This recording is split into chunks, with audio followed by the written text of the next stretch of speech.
warahmatullahi wabarakatuh. Waalaikumsalam warahmatullahi wabarakatuh. Terima kasih kedatangannya Bapak dan Ibu. Yang terhormat Ibu Kepala SMP Negeri 3 Tanta, Ibu Arika Citra Putri Utami. Yang terhormat Bapak dan Ibu guru serta staf tata usaha SMP Negeri 3 Tanta. Alhamdulillah segala puji bagi Allah yang telah melimpahkan rahmatnya kepada kita semua, sehingga pada kesempatan siang hari ini kita bisa berkumpul dalam acara diseminasi atau aksi nyata modul 1.4 budaya positif sebagai tugas saya dalam pendidikan calon guru penggerak. Hari ini adapun susunan acaranya, yang pertama pembukaan, yang kedua sambutan, yang ketiga ice breaking, keempat pemaparan materi, dan yang kelima adalah penutup. Untuk acara yang pertama yaitu pembukaan, marilah kita buka acara ini dengan bersama-sama membaca basmalah. Bismillahirrahmanirrahim. Untuk acara yang kedua yaitu sambutan, yang akan disampaikan oleh Ibu Kepala Sekolah SMP Negeri 3 Tanta kepada Ibu Arika Citra Putri Utami. Kami persilahkan.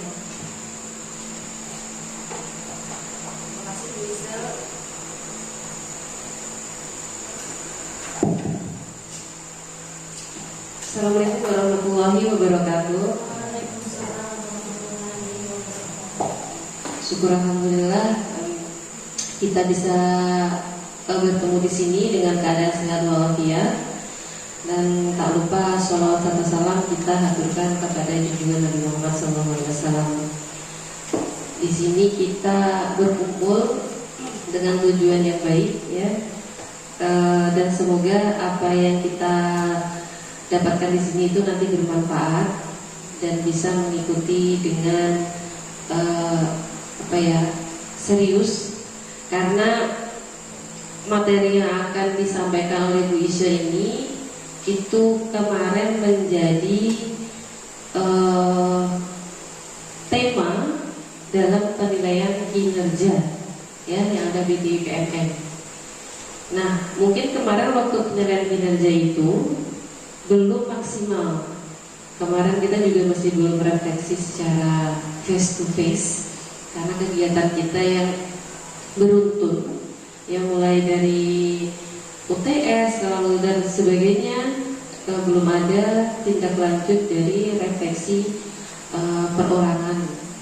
Nah, jadi di sini kita harapkan apa yang kemarin ada sedikit refleksi secara umum yang ulun sampaikan itu bisa diperkuat nantinya oleh Bu Isa dalam materi budaya positif.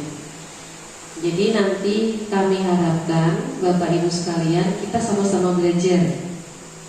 Di sini semuanya ini merupakan hal baru, ya, kesepakatan kelas, keyakinan kelas, bahkan nanti ada materi mengenai restitusi dan sebagainya. Itu merupakan hal baru bagi kita semuanya.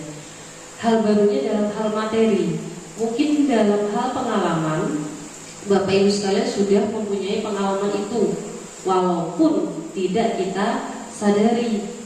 Nah, di sini kita berusaha menyadari apa yang sudah kita lakukan dengan materi atau teori-teori yang akan disampaikan. Harapan kedepannya apa yang sudah kita pelajari itu dapat kita terapkan. Nah, menerapkan ini tidak bisa satu orang saja, tetapi bisa bekerja sama, berkolaborasi dengan seluruh dewan guru dan staf tata usaha. Ya, jadi kami harapkan di sini kita saling mengingatkan apabila ada sesuatu hal dalam pembelajaran, dalam kegiatan, dalam menjalankan program di sekolah, kita sama-sama saling mengingatkan, entah itu kepada sesama rekan sejawat ataupun kepada siswa, yaitu peserta didik.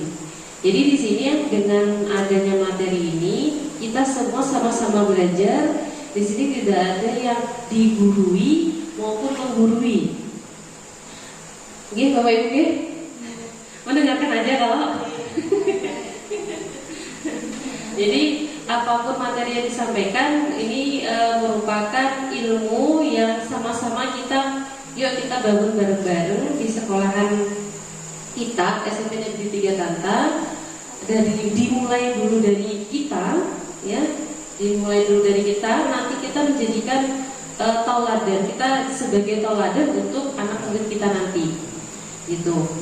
Jadi mungkin ada banyak hal materi mungkin yang ada istilah-istilah yang bagaimana seperti itu kita sama-sama belajar Bapak Ibu lah. Kalaupun tidak mengerti silahkan ditanyakan, dan pertanyaan itu pun dijawabnya mungkin ya setahunya. Enggak, karena apa? Itu tadi kita di sini semuanya itu adalah hal yang baru. Jadi kita sama-sama belajar, kita sama-sama berkolaborasi untuk mencari hal yang lebih baik, untuk menindaklanjuti untuk hal yang lebih baik. Mudahan bisa dipahami. Terima kasih banyak. Mungkin itu saja. Semoga apa yang disampaikan Bu Yusra dapat kita ambil manfaatnya dan kita bisa menerapkan dalam lingkungan sekolah kita. Salah hilaf, kekurangan, mohon maaf yang sebesar-besarnya. Wassalamualaikum warahmatullahi wabarakatuh.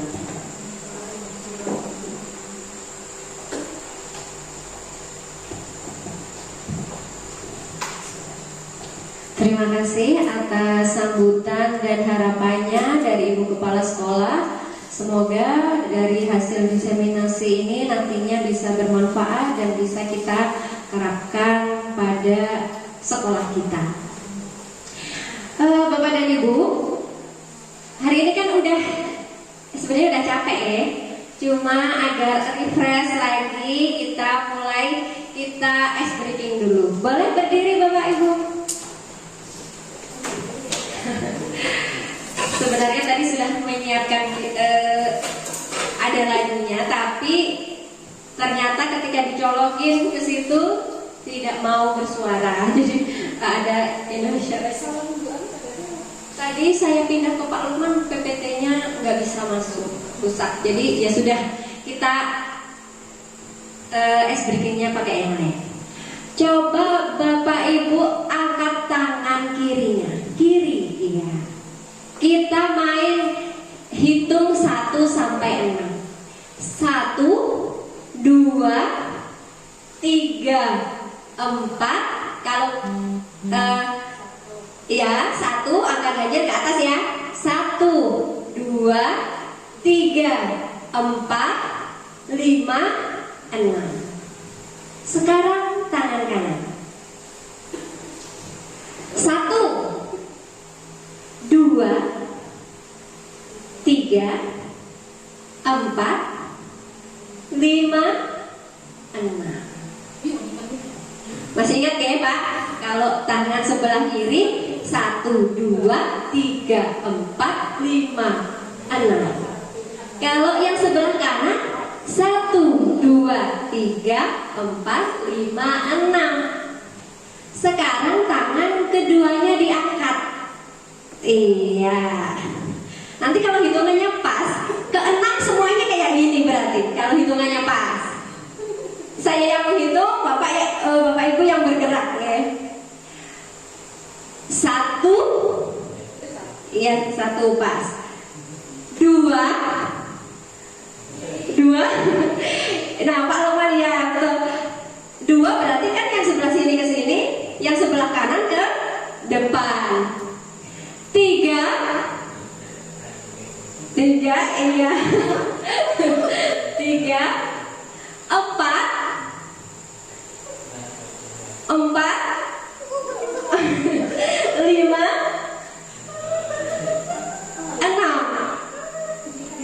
Kalau 6, kalau pas hitungannya berarti ke bawah semua. Satu kali lagi nih. Saya hitung lagi. Angkat tangannya dulu. 1, ya. 1, dua-duanya di sini di atas. Ya. 2, dia 3, 4, 5, Canggung ya jadinya. Nah, oke, tepuk tangan dulu buat kita semua Bapak Ibu. Mudah-mudahan setelah ini konsentrasi ya.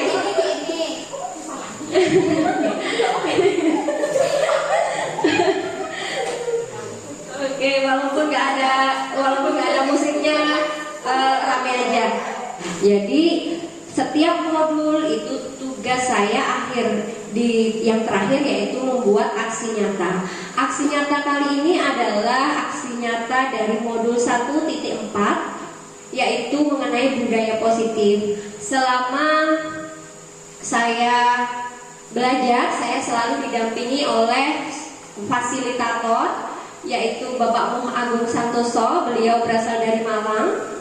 Kemudian dan pengajar praktik saya Ibu Haji Hamdiah. Beliau berdua adalah fasilitator dan pengajar praktik yang luar biasa yang selalu mendampingi kami semua di dalam kelompok. Mengapa dilakukan diseminasi budaya positif? Diseminasi itu apa sih Bapak Ibu? Iya, pengimbasan ya. Pengimbasan setelah kita dapat materi, nanti Bapak dan Ibu dapat materi, kemudian akan mendapatkan informasi. Setelah itu informasi tersebut berusaha untuk diterapkan atau diharapkan bermanfaat untuk kedepannya. Mengapa budaya positif ini perlu didiseminasikan?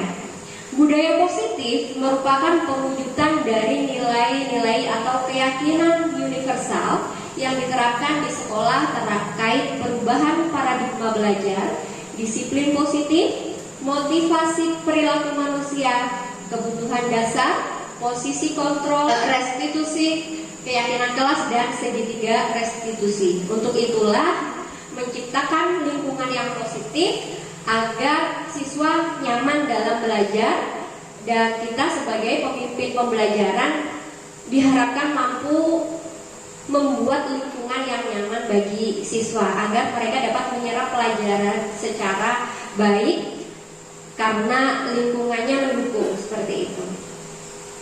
Yang tentu saja akhirnya berharapnya nantinya pembelajaran akan berpusat pada peserta didik atau berpihak pada murid. Tujuan aksi nyata yaitu mewujudkan murid yang merdeka dan disiplin yang kuat. Yang kedua, meningkatkan praktik budaya positif di sekolah. Yang ketiga, menumbuhkan motivasi intrinsik dan nilai-nilai universal yang diyakini murid. Jadi Bapak Ibu, sebelum kita berusaha menciptakan budaya positif, sebaiknya kita tahu konsep-konsepnya dulu. Untuk menciptakan budaya positif itu apa saja yang yang menjadi dasar kita untuk belajar, apa saja yang harus dilakukan. Nah, pemahaman konsep-konsep inti budaya positif itu yang pertama ada perubahan paradigma baru, ada disiplin positif, nilai-nilai kebajikan, motivasi perilaku manusia, kebutuhan dasar manusia, posisi kontrol guru, keyakinan kelas, dan segitiga restitusi. Ini semua adalah dasar dari budaya positif. Jadi sebelum menciptakan lingkungan tersebut, kita sebaiknya atau harusnya kita tahu tentang konsep-konsepnya. Budaya positif. Lalu ingin bertanya pada Bapak Ibu, ketika kita mendengar budaya positif, itu apa yang terbersit pada benak Bapak Ibu? Apa sih budaya positif? Kebiasaan yang baik, luar biasa Ibu Fauzia. Apakah penting? Kira-kira kalau kebiasaan baik ya tadi ya, Ibu Fau, menurut Ibu Fau, budaya positif adalah kebiasaan baik. Apakah penting kira-kira budaya positif itu diterapkan di sekolah? Penting. Kenapa Bu Bella? Penting. Penting Bu, karena mungkin kalau budaya positif ya seperti kata Bu Pau tadi adalah kebiasaan baik. Itu kebiasaan baik kan akan mencakup semuanya dari hal sopan santun, dari hal ada dari siswa ke kita, siswa ke teman-teman. Jadi mungkin kedisiplinan juga bisa masuk. Makanya itu penting budaya positif itu untuk diterapkan di sekolah. Luar biasa pemaparan dari Bu Bella, lengkap. Ditambahi lagi ya. Terima kasih Bu Bella untuk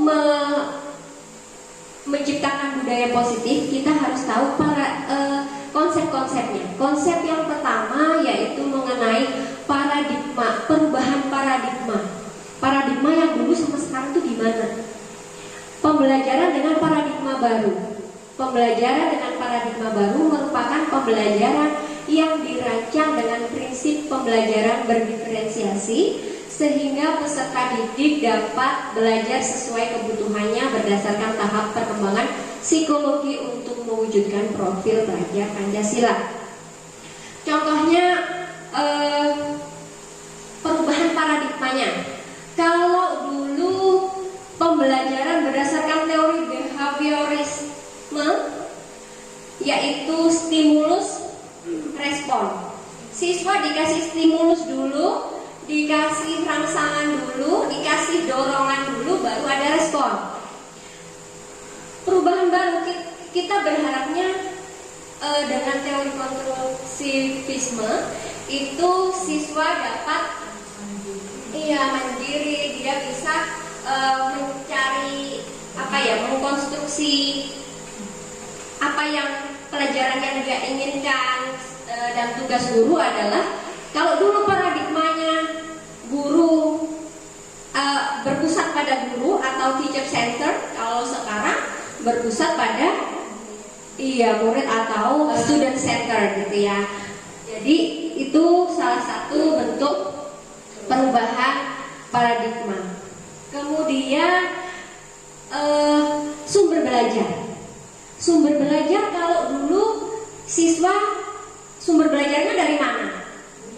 Dari buku, dari guru ya. Dari buku, dari guru. Kalau sekarang mereka dapat pelajaran bisa dapat dari mana saja, Bapak Ibu? Ya, bisa googling, internet ya. Bisa internet, bisa YouTube. Jadi itu perubahannya sekarang. Terjadi pergeseran, terjadi perubahan. Nantinya perubahan baru yang seperti sekarang ini berpusat pada peserta didik seperti tadi. Kemudian sumber belajar sudah dapat dari mana-mana. Kemudian kalau kita terapkan, berharapnya nanti murid-murid yang kita hasilkan bisa mempunyai profil pelajar Pancasila. Seperti yang kemarin sudah disampaikan, mungkin nanti ada lagi profil pelajar Pancasila. Tadi di budaya positif konsepnya ada perubahan paradigma. Yang kedua adalah disiplin positif. Kira-kira disiplin positif itu apa? Gimana? Disiplin yang seperti apa? Disiplin, apakah disiplinnya itu atas suruhan dari orang? Pengennya. Kalau disiplin positif itu apakah disiplinnya karena disuruh orang misalnya? Tidak, dari diri sendiri, kesadaran. Betul. Disiplin positif itu berasalnya dari diri sendiri. Kata disiplin sering dihubungkan dengan hukuman. Biasanya kalau disiplin harus taat, kalau nggak disiplin dapat hukuman.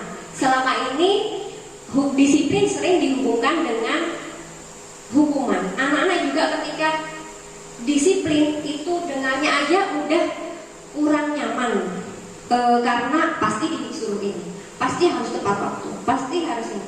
Maka kita berharapnya disiplin itu muncul dari dalam dirinya. Dalam budaya kita, makna kata disiplin dimaknai menjadi sesuatu yang dilakukan seseorang pada orang lain untuk mendapat kepatuhan kita. Kita cenderung menghubungkan kata disiplin dengan ketidaknyamanan. Bapak Ki Hajar Dewantara menyatakan bahwa di mana ada kemerdekaan, disitulah harus ada disiplin yang kuat. Sesungguh pun disiplin itu bersifat self-disiplin, yaitu kita sendiri yang mewajibkan kita dengan sekeras-kerasnya. Tetapi itu sama saja, sebab jikalau kita tidak cakap melakukan self-disiplin, wajiblah penguasa lain mendisiplinkan diri kita. Dan peraturan demikian itulah harus ada di dalam suasana yang merdeka. Jadi kata Bapak pendidikan kita Ki Hajar Dewantara, kalau dia merasa merdeka, nggak tertekan, berarti disitulah sebenarnya ada disiplin yang kuat. Jadi dia kalau sudah punya keinginan sendiri, maka itu disiplin. Kalau dia masih merasa terkekang, belum merdeka, berarti masih belum ada disiplin positif dalam dirinya. Disiplin berasal dari kata disiplina yang berarti belajar. Jadi belajar itu tadi ya, disiplin kalau bisa dari diri sendiri. Kalau belajar nih, misalkan belajar di rumah, kadang belajar mereka disiplin tuh pengen dapat pengetahuan, dikasih ilmu, tahu bisa, tapi dapat penghargaan, itu biasanya nanti motivasinya karena dikasih penghargaan. Anak-anak misalkan kayak Tik semalam, anak-anak bisa main komputer sendiri. Nah itu dia belajar sendiri, hatinya senang, memunculkan kesenangan, dan dia mungkin nantinya akan belajar lagi nih karena saya bisa. Jadi merdekanya itu di kesenangan diri sendiri karena bisa belajar sendiri tadi. Kemudian disiplin positif merupakan salah satu cara penerapan disiplin yang bertujuan untuk menumbuhkan kesadaran serta memberdayakan peserta didik tanpa imbalan penghargaan atau rewards, ancaman atau hukuman. Sebagai pendidik, tujuan kita adalah menciptakan peserta didik yang memiliki disiplin diri sehingga mereka berperilaku mengacu pada nilai-nilai kebajikan universal dan memiliki motivasi intrinsik. Ini tujuannya kita. Jadi belajar ini nanti belajar disiplin positif supaya kita bisa menumbuhkan disiplin dari diri, motivasi dari dalam dirinya sendiri, supaya saya sekolah karena saya sendiri ingin pintar, bukan karena tekanan, bukan karena suruhan, atau karena saya ingin masa depan saya lebih baik, seperti itu. Nah, nilai-nilai ini tadi supaya anak-anak memiliki motivasi intrinsik mengacu pada nilai kebajikan. Apa saja nilai kebajikan universalnya? Nilai yang disepakati bersama, lepas dari suku bangsa, agama, bahasa maupun latar belakang. Nilai-nilai kebajikannya ada beriman dan bertakwa kepada Tuhan Yang Maha Esa, kemudian berkebinekaan global, gotong royong, mandiri, kreatif, bernalar kritis, dapat dipercaya, sopan santun, toleransi, kesehatan, kerjasama, menghargai orang lain. Itu nilai-nilai kebajikan yang disepakati secara universal, secara global. Dan nilai yang itu tadi semuanya termasuk ke dalam nilai-nilai kebajikan profil pelajar Pancasila. Itu tadi sudah lengkap. Jadi itu tadi nilai-nilai kebajikannya dia ternyata sudah ada di dimensi profil pelajar Pancasila. Ada bertakwa dan bertakwa kepada Tuhan. Di sini ada akhlak beragama pribadi, kemudian akhlaknya terhadap alam, akhlaknya bernegara, kemudian berkebinekaan global, bergotong royong, mandiri, bernalar kritis, dan kreatif.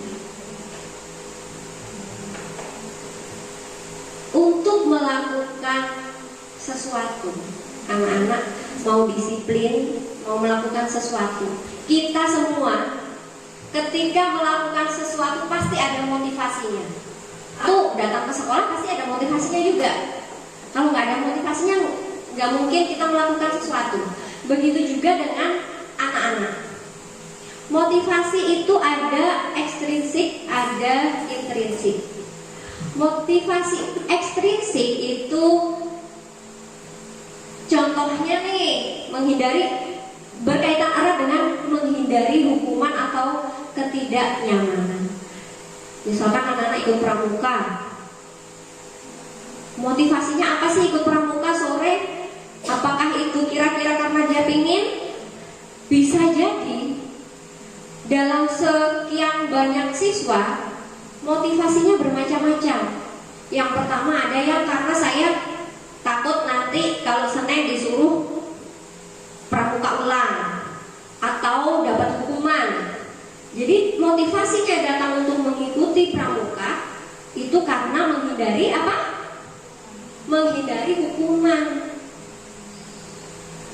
Yang kedua, motivasi untuk mendapatkan imbalan atau penghargaan.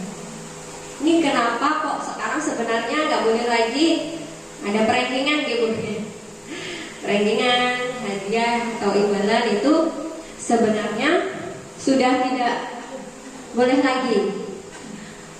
Karena ini akan menimbulkan motivasi ekstrinsik, motivasi dari luar dirinya. Dia belajar karena pengen dapat imbalan misalkan, atau bukan di kelas misalkan, atau sesuatu kita terbiasa ngasih anak-anak kalau disuruh apa kita kasih duit misalkan. Kalau di rumah deh, anak kita kalau disuruh ke warung, nak tukarkan inilah, nanti 2.000-nya buat kamu. Habis itu dilakukan lagi. Besoknya, nak berikan mama minyak, ambil aja kembaliannya. Begitu beberapa kali. Lalu ketika suatu saat dia tidak dapat imbalan atau penghargaan, maka dia akan malas melakukan itu karena motivasi dia berasal dari penghargaan atau imbalan. Sementara yang ketiga yaitu motivasi intrinsik. Motivasi intrinsik ini adalah motivasi untuk menghargai dirinya sendiri dan menjadi orang yang diinginkan, yang sesuai dengan nilai-nilai yang dipercaya. Saya ingin apa? Saya ingin jadi orang yang rajin. Saya ingin jadi orang yang berhasil. Saya ingin jadi orang yang tepat waktu. Itu berasal dari dirinya sendiri tanpa adanya hukuman, tanpa adanya penghargaan. Dia sudah punya motivasi itu. Maka itulah yang, kalau gitu mana dari 3 motivasi ini mana yang kita harapkan dimiliki oleh peserta didik?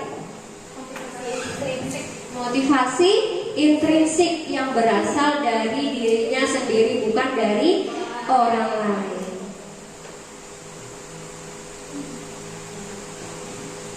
Motivasi perilaku manusia itu tadi ya, ada hukuman, ada konsekuensi.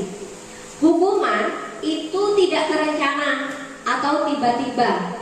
Murid tidak tahu apa yang akan terjadi, bersifat satu arah. Jadi hukuman nih, misalkan ini soalnya saya juga banyak melakukan itu selama ini sebelum belajar. Mudah-mudahan kedepannya saya juga bisa lebih memperbaiki apa yang saya lakukan. Hukuman tidak terencana. Jadi hukuman itu, kamu sini kemarin nggak kenapa? Nggak rencana, tiba-tiba dia bisa ngerasa kaget. Dia nggak tahu apa yang akan terjadi dengan dirinya. Saya mau disuruh apa ya? Apakah saya harus lari keliling lapangan? Apakah saya harus ini? Dia nggak tahu karena hukuman itu bersifat tiba-tiba. Nggak tahu saya ini mau diapain sama guru saya, biasanya gitu. Kemudian bersifat satu arah. Hukumannya itu dari kita ngasih ke dia, ngasih ke anaknya, ke muridnya, ya tanpa kita menyepakati bersama apa ya enaknya gitu. Kemudian hukuman itu biasanya bersifat fisik atau psikis. Bisa fisik, bisa disuruh lari, bisa disuruh ngosek WC misalkan, atau hukumannya berupa psikis ke mental dia gitu. Kemudian apa bedanya hukuman dengan konsekuensi? Konsekuensi itu lebih terencana atau disepakati sesuai dengan peraturan. Murid tetap dibuat tidak nyaman dengan kondisi. Tetap aja kan kalau dikasih konsekuensi, misalkan disuruh apa, kesepakatan bersama, tapi tetap aja dia tidak nyaman karena tetap menggawi gitu.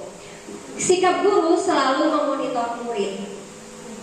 Nah, nanti kita akan belajar restitusi, yaitu proses menciptakan kondisi bagi murid untuk memperbaiki kesalahan. Gimana memperbaikinya sama-sama sesuai dengan nilai-nilai yang disepakati bersama, seperti itu. Kemudian proses kolaboratif yang mengajarkan murid untuk mencari solusi sendiri. Apakah hukuman boleh di paradigma yang baru? Berarti tidak boleh. Kalau konsekuensi, konsekuensi masih boleh, masih boleh. Lebih baik lagi kalau kita pakai restitusi. Nah, kebutuhan dasar manusia.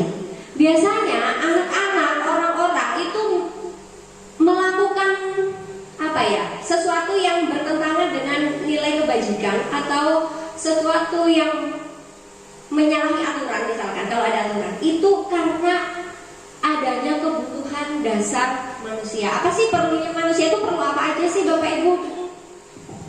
Apa aja yang diperlukan bagi manusia? Kasih sayang, ya, perlu kebebasan, perlu santai. Kenapa kok orang korupsi atau kenapa kok orang mencuri? Karena memenuhi kebutuhan apa kira-kira? Ya, memenuhi kebutuhan ekonomi, kebutuhan hidupnya. Jadi kebutuhan dasar ini adalah sesuatu yang kita lakukan untuk mendapatkan apa yang diinginkan. Titik seluruh tindakan yang kita lakukan memiliki tujuan tertentu, dan semua usaha terbaik yang kita lakukan adalah dalam rangka agar kebutuhan dasar kita terpenuhi dengan baik. Jadi melakukan sesuatu itu biasanya ada dasarnya itu kebutuhan dia. Nah, seluruh tindakan itu tindakan yang kita lakukan adalah usaha terbaik untuk memenuhi kebutuhan kita. Ada kebutuhan dasar kita, yaitu yang pertama apa? Kebutuhan untuk bertahan hidup, makan, papan. Kalau nggak terpenuhi, orang nggak punya apapun untuk memenuhi itu, bisa terjadi nilai-nilai yang bertentangan dengan kebajikan tadi. Bisa jadi mencuri. Orang kaya karena pengen mobil mewah, makanya korupsi. Keinginannya lebih tinggi lagi. Sebenarnya itu untuk memenuhi kebutuhan dia juga, kebutuhan dasarnya. Ingin punya mobil mewah, ingin punya rumah lagi, ingin punya apa gitu. Kemudian yang kedua adalah kasih sayang dan rasa diterima. Kita pasti semua perlu kasih sayang ya. Perlu kasih sayang. Adakah yang bisa hidup sendiri tanpa kasih sayang dari siapapun, orang tua atau suami atau dari anak atau dari teman? Kayaknya kita kan hampa. Itu termasuk salah satu kebutuhan kita. Makanya harus dipenuhi juga. Ada kebebasan, kesenangan, dan penguasaan atau power. Maka sebagai guru kita perlu memahami kebutuhan dasar murid. Ini tadi ya, bertahan hidup termasuk pakaian, tempat tinggal, keamanan, makan tadi itu makan, kesehatan juga kebutuhan untuk bertahan hidup. Kemudian kasih sayang dan rasa diterima. Rasa diterima, anak-anak juga perlu itu Bapak Ibu. Anak-anak juga ingin diperdulikan. Anak-anak juga ingin menjadi bagian dari kelompok. Kalau dia nggak punya, dia disendirikan, nggak punya teman atau apa, kebutuhan dasar kasih sayang dan rasa diterimanya itu berarti belum terpenuhi di dirinya. Dia diajukan sama siapapun, maka kebutuhan dasar yang kedua ini nggak terpenuhi. Dia bisa jadi berlaku ya sesuai dengan ininya, dia pengen apa gitu.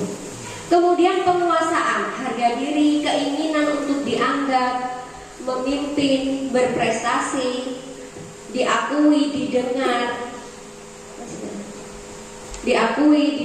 itu juga kebutuhan dasar dalam hal penguasaan. Mereka juga, anak-anak kita juga perlu diakui.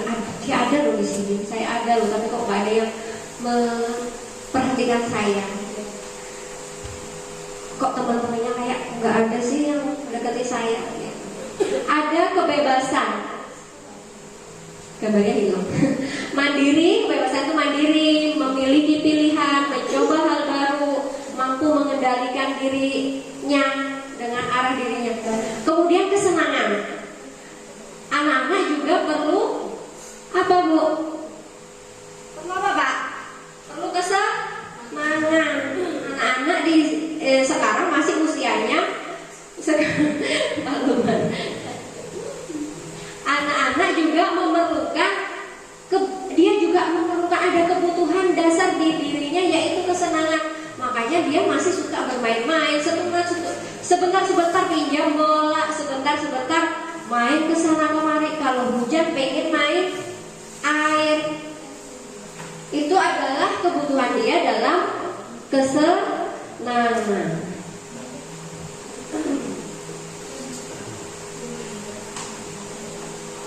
Konsep selanjutnya dari budaya positif yaitu ini yang lanjutannya tadi ini, penghargaan atau hukuman.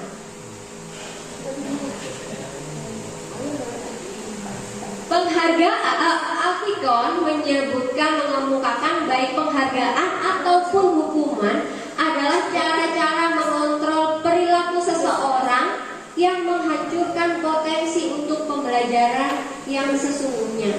Menurut Kohn, secara ideal tindakan belajar sendiri itu adalah pelajaran sesungguhnya.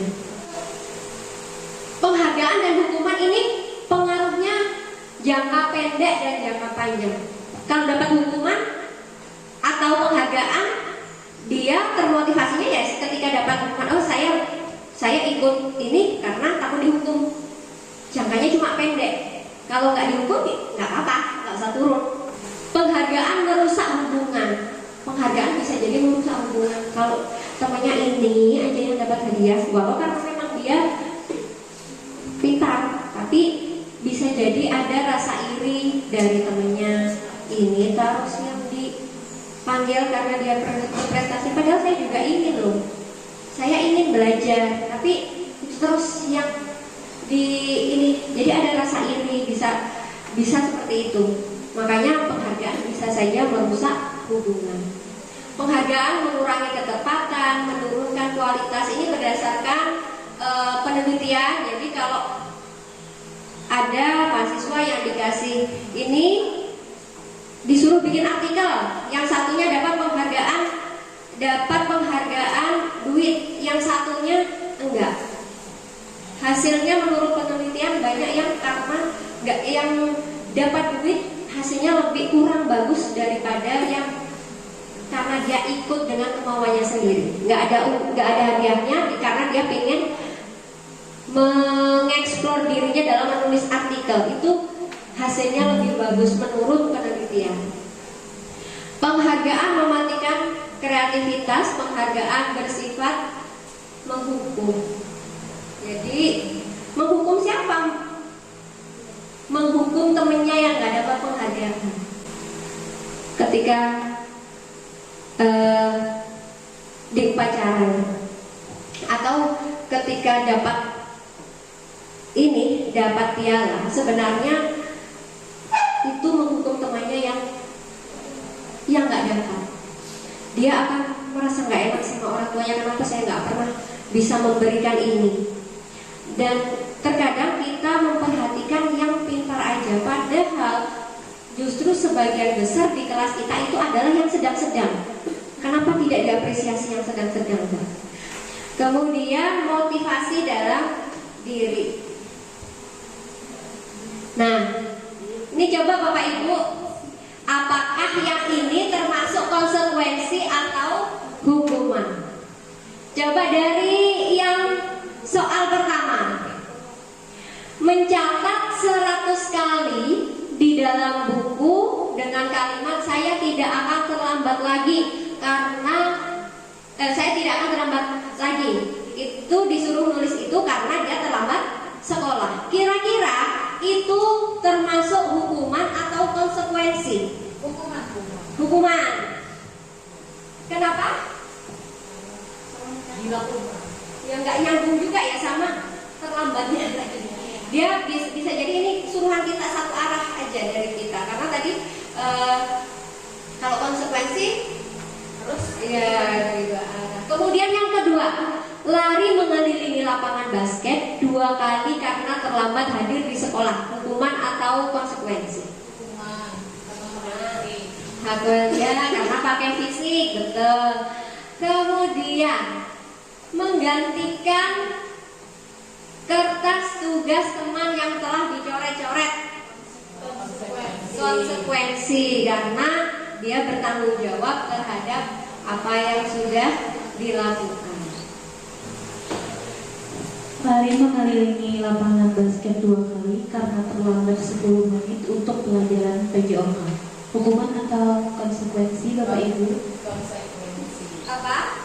Hukuman atau konsekuensi? Konsekuensi karena di dalam pelajaran PJOK. Coba Ibu Anu. Ya. Gimana Bu Yuri? Karena bertepatan dengan pelajaran PJOK. Jadi untuk lari itu adalah salah satu pembelajaran di dalam PJOK. Ada materi yang berhubungan dengan lari. Jadi karena ada hubungan dengan materi tersebut, saya menganggap itu adalah konsekuensi. Ya, betul sekali. Dia fisik, tapi kebetulan pas di jam pas PJOK. Kalau yang di atas lari mengelilingi lapangan karena terlambat hadir di sekolah, nggak ada hubungannya. Kalau yang nomor 3, nomor 4 itu dia ada hubungannya karena dia pada pelajaran PJOK. Jadi kalau yang salah-salah ada pelajaran PJOK, bukan berarti seperti itu ya. Dikasih kesempatan untuk Ibu Yuri. Iya. Oke, yang ini duduk di bangku di pinggir lapangan pada jam istirahat. Coba lihat Ibu bacakan. Duduk di bangku di pinggir lapangan pada jam istirahat, tidak diizinkan bermain oleh guru piket karena mencederai teman saat bermain di lapangan. Hukuman atau konsekuensi? Apa kira-kira Bapak Ibu? Kalau mencederai. dia duduk di pinggir lapangan ya kamu, dia disuruh duduk di pinggir lapangan pada jam istirahat. Pas istirahat dia suruh duduk di lapangan karena dia mencederai teman saat bermain di lapangan. Jamnya jam istirahat ya. Tapi mencederai teman di lapangan. Iya. Kalau ini masuk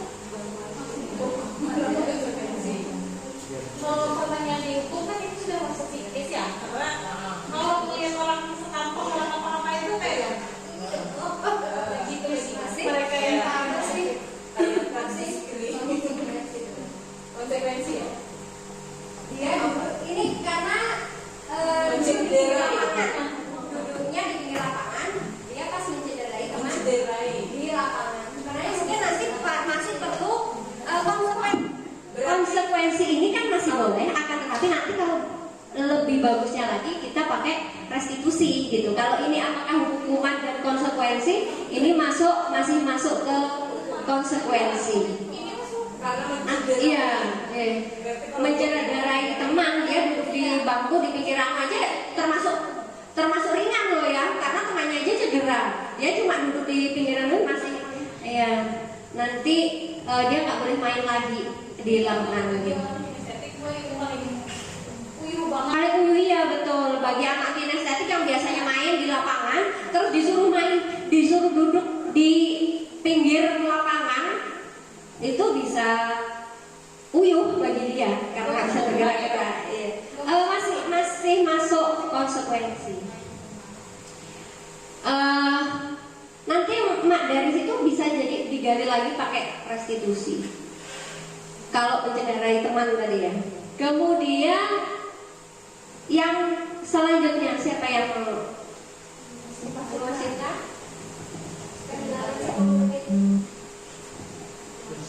Kehilangan 10 menit jam istirahat untuk mengerjakan tugas karena terlambat datang dan tertinggal pelajaran selama 10 menit. Konsekuensi atau hukuman?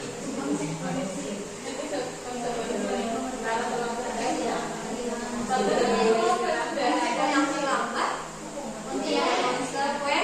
konsekuensi karena dia datangnya udah terlambat, jadi dia mengerjakan apa yang seharusnya dia kerjakan tadi. Cuma karena dia terlambat, konsekuensinya ya harus mengerjakan ketika dia waktu luang gitu. Untuk yang selanjutnya silakan hukuman.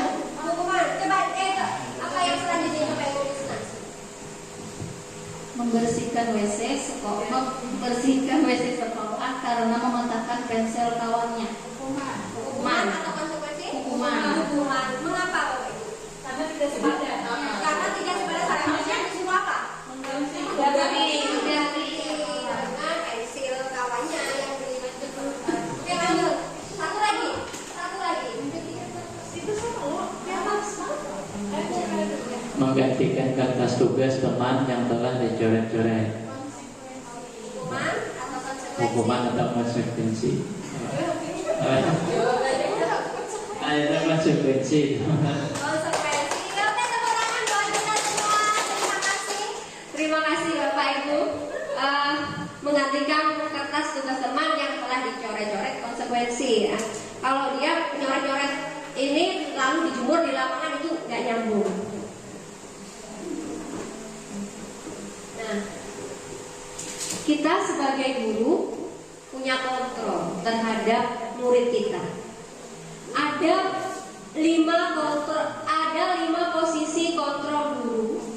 Yang pertama, ketika kita menangani sesuatu ya, ketika menangani sebuah pelanggaran yang bertentangan dengan nilai-nilai kebajikan, itu posisi guru itu bisa jadi sebagai penghukum, yang kedua pembuat rasa bersalah, yang ketiga bisa menjadi teman, pemantau atau manajer. Ini kita posisi di mana? Karena ini saya masih banyaknya yang di ini nih, penghukum gitu. Nada suara tinggi. Sini, saya juga. Ini kan saya kan belum tahu sebelumnya juga ya. Saya kayaknya banyak di sini. Penghukum nada suara guru tinggi. Murid mungkin marah, bisa dendam atau bersifat agresif.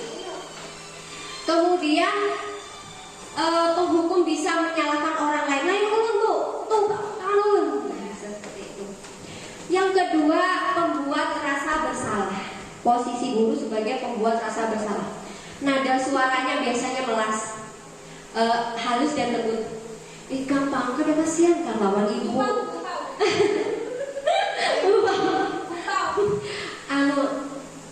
Kamu tuh kayak itu kada kasihan kan lawan ibu sudah uyutnya kayak gini, masih aja. Dan biasanya nadanya memelas, kemudian lembut. Murid di situ akan merasa bersalah dia. Murid bisa jadi akan gagal dan dia bisa merasa bersalah. Dia bisa jadi merasa tidak sanggup membahagiakan orang lain. Ikan kada kasihan kan nak lawan kuitan, kada kasihan kan sama orang tua. Itu memang bisa jadi dia menjadi lebih bagus, tapi dia akan merasa gagal untuk membahagiakan orang lain. Dia akan merasa bersalah. Bisa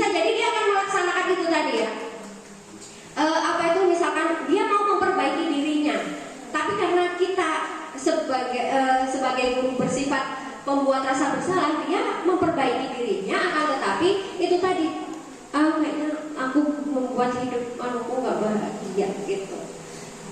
Kemudian anak-anak bisa jadi enggak kok bu, lu nganu kok.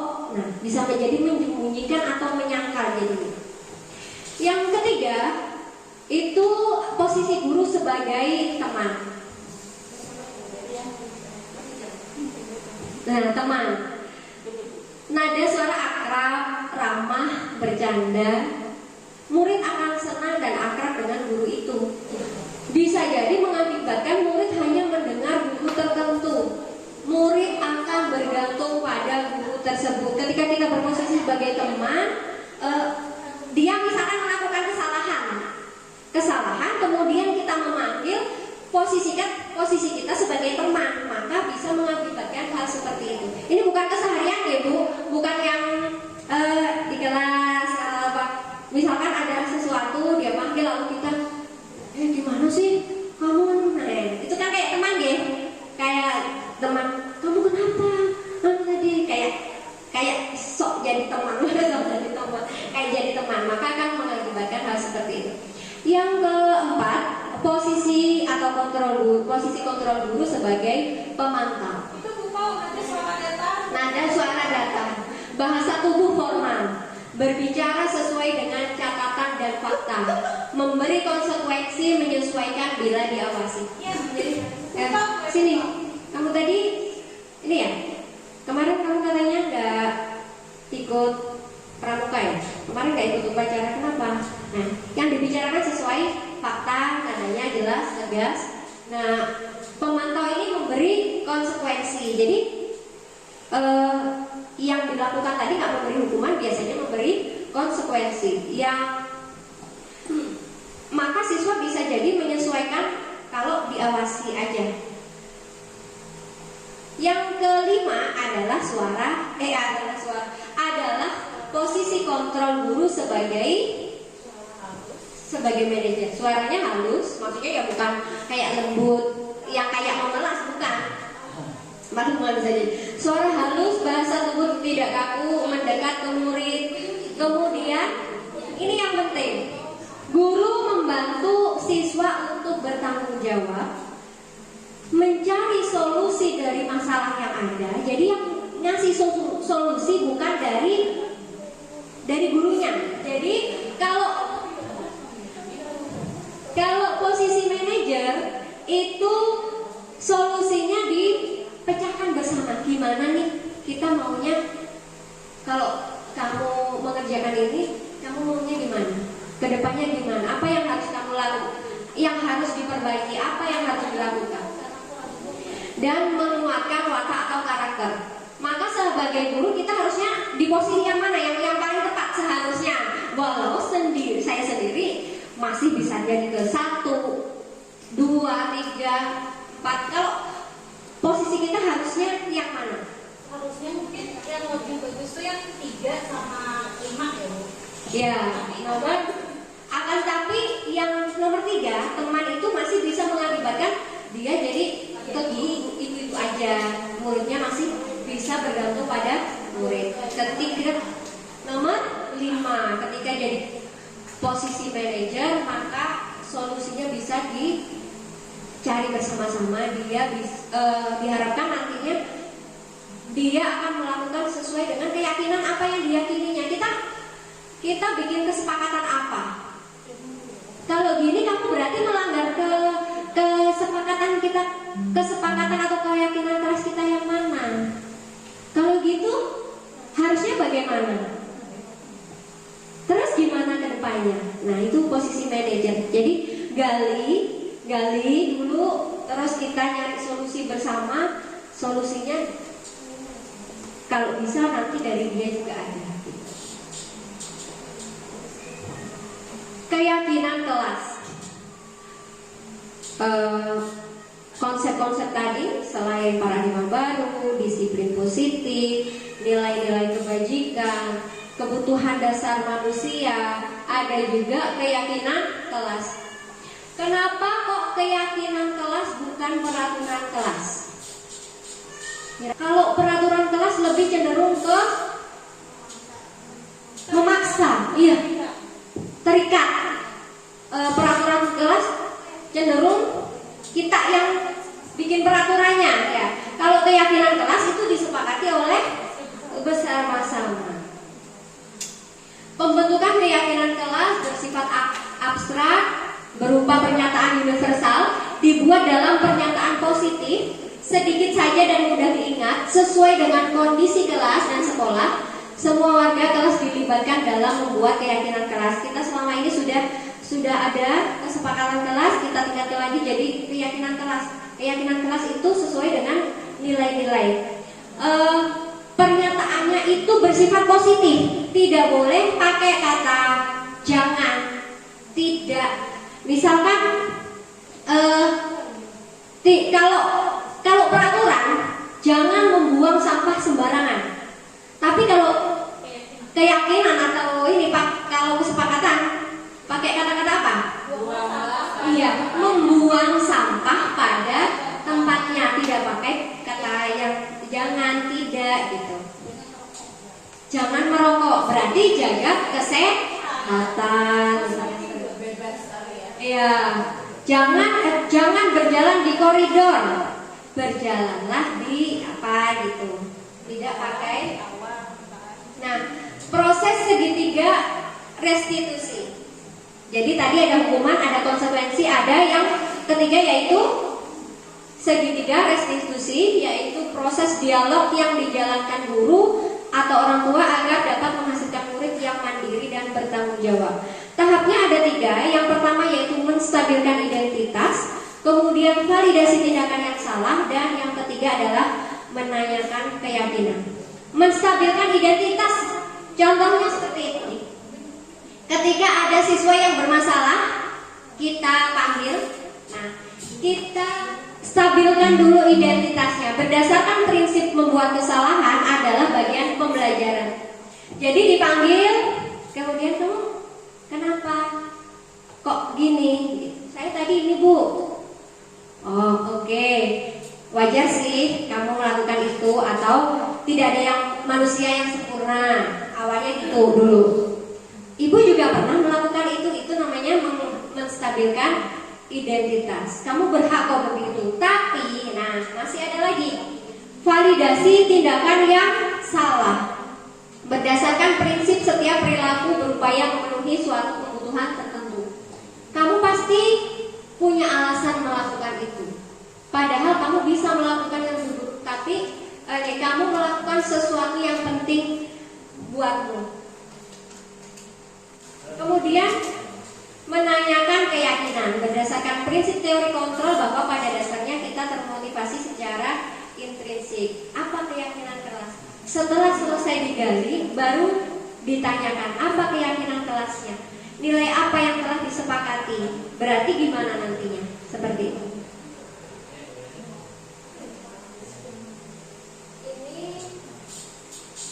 Ini bolehkah Bapak Lukman yang jadi karena ini tidak ada suaranya, Bapak Lukman yang membacakan jadi guru yang latihannya, saya yang jadi muridnya. Karena nggak ada, kamu mau Bu Bella mau jadi muridnya.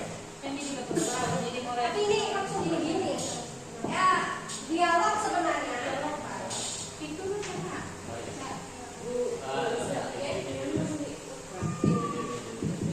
Ini sudah terakhir.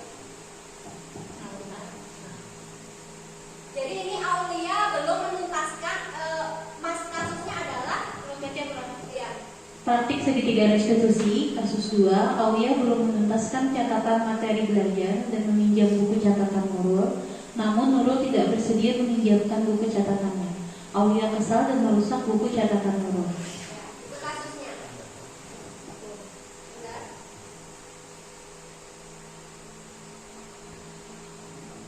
Usia baca. Assalamualaikum. Aulia silakan. Waalaikumsalam. Itu seperti itu Pak. Bagaimana kabarmu Aulia? Oke, saya ulangi ya. Bu Bella Pak, assalamualaikum. Sesuai ini aja, sesuai usia Aulia kan segini dulu kan.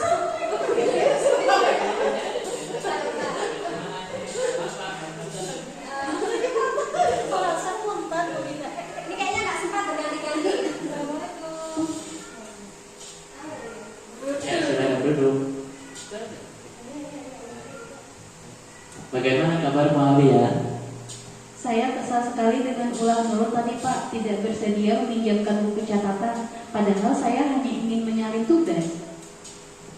Setiap orang tentu kesal jika tidak diajukan. Lalu apa tindakan kamu tadi? Tadi saya robek buku catatannya, tapi cuma sampulnya aja kok Pak, kesel banget saya. Wajar jika kita emosi. Lalu apakah kamu puas dengan tindakan itu? Tentu tidak Pak, saya akui saya telah salah sudah merusak bukunya. Lantas seperti apa sikap yang kamu lakukan? Harusnya saya lebih sabar dan menghargai milik orang lain. Nah, ini mencari nilai ke. Jadi apa rencanamu untuk memperbaiki keadaan ini? Saya akan meminta maaf kepada Nurul, dan saya bersedia mengganti sampul bukunya yang saya rusak tadi. Bagaimana Pak? Setuju. Bagaimana perasaanmu jika sudah melakukan tindakan yang kamu yakini itu? Tentu sayanya akan menjadi pribadi yang lebih tenang dan sabar. Baiklah Aulia, mari kita pikirkan penyelesaian masalah ini. Jika perlu, kita panggil Nurul. Bagaimana? Siap Pak, terima kasih. Baik. Terima tepuk tangan dulu.